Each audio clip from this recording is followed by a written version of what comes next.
আমার নেত্রী যে আসবেই এইটা 100তে 100 শিওর। ওনার তো আসতেই হবে। উনি শ্রমিকদের জন্য আসবে, খেটে খাওয়া মানুষদের জন্য আসবে।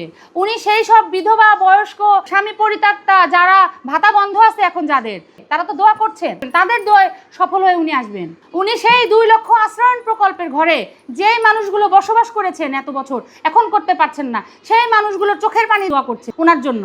ওনাদের দোয়াতে উনি আসবেন। আমার নেত্রী উনি কিন্তু বলেছেন আমি আসবো, এটা বলেছিলেন অতীতে, মানে 2 বছর। উনি কিন্তু বলেছিলেন না যে আমি অমুক মাসেই আসবো, এটা কিন্তু বলেছিলেন না। এইবার কিন্তু উনি সরাসরি ওনার ভেরিফাই পেজের থেকে এবং সরাসরি ওনার যারা প্রতিনিধি আছে ওপেনিং এ উনি ভিডিও রেকর্ডগুলো হয়তো আপনারা শুনতে পারবেন, সরাসরি কিন্তু উনি বলছে যে আমি ডিসেম্বরে আসবো।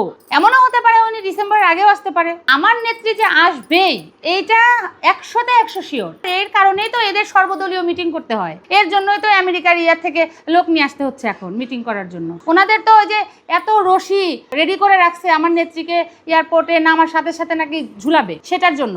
অথচ ওনাদের একটা সামান্য প্রতিষ্ঠা বার্ষিকীতে ডর্জন ডর্জন গাড়ি দিয়ে সেনাবাহিনী দিয়ে প্রোটেক্ট দিতে হয়। প্রতিষ্ঠা বার্ষিকী পালন করার কোনো কর্মসূচি আমার নেত্রীও দিয়েছিল না, আমরাও দেইনি, তাই সেনাবাহিনী মাঠে নামায় পাগল হয়ে গেছে।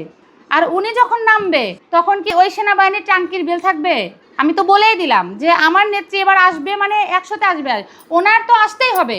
উনি শ্রমিকদের জন্য আসবে, খেটে খাওয়া মানুষদের জন্য আসবে।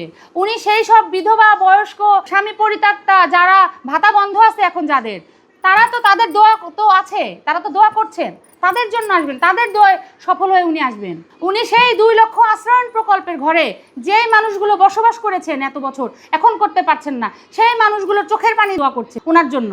ওনাদের দোয়াতে উনি আসবেন।